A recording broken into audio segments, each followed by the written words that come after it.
Hi, my name is Carl, and today I'll be talking about blending kinematic and software models for tighter reachability analysis. As autonomous mobile robots have increased in popularity, so has it become more critical to accurately predict what states they may enter during their operation. A reachable set is a common tool used to provide such predictions. Computing a reachable set starts with a robot state Q at time ti. A typical robot state consists of position and velocity. You then apply the set of inputs U, where an input consists of actions like acceleration and steering angle to compute all possible future states of the robot.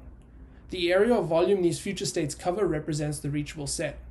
You then simply repeat this process as many times as you need until you reach the time horizon you desire.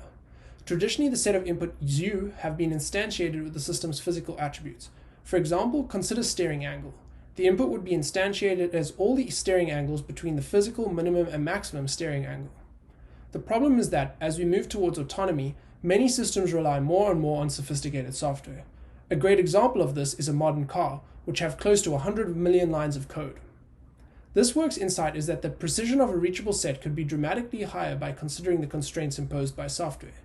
By only considering the physical attributes of a system, you are likely to overestimate its capabilities and thus over-approximate its reachable set. Over-approximating reachable sets have two serious consequences. First, they may result in autonomous vehicles being overly cautious by avoiding obstacles they could not possibly hit, resulting in inefficient behavior. And second, they might be overly aggressive, resulting in unsafe behavior. For example, estimating that it can pass another vehicle where it actually cannot. So how do we propose generating these more accurate reachable sets? Well, previously, one would use the robot type and the physical bounds to compute the reachable set. This information is still important, but only part of the puzzle. The second part is to look at the software or program controlling the robot. Our approach takes, among other details, the program and program variables which control the robot's physical behavior. Using the program, we compute the call graph and identify the nodes in the call graph that contain the program variables which control the physical behavior of the robot. We then apply interval analysis to these nodes. Interval analysis computes a lower and upper bound for a given program variable. These bounds are propagated up through the call graph, which results in conservative software bounds for each given program variable. Using these new constraints, we compute the reachable set. The preliminary results showed that there is a dramatic reduction between what the robot is physically capable of doing and what the software is capable of commanding the robot to do. For example, when considering the differential drive robot in the first column, we notice that the maximum physical velocity is -1 meters per second. However, the software is not capable of publishing a negative velocity. Similar reductions were found in the quadrotor we studied. Using these new bounds, we computed the reachable set. We found that for the differential drive robot that we studied, there was a 91% reduction in the reachable set when considering the software bounds. Similarly, we found a 77% reduction in the total volume of the new reachable set for the quadrotor.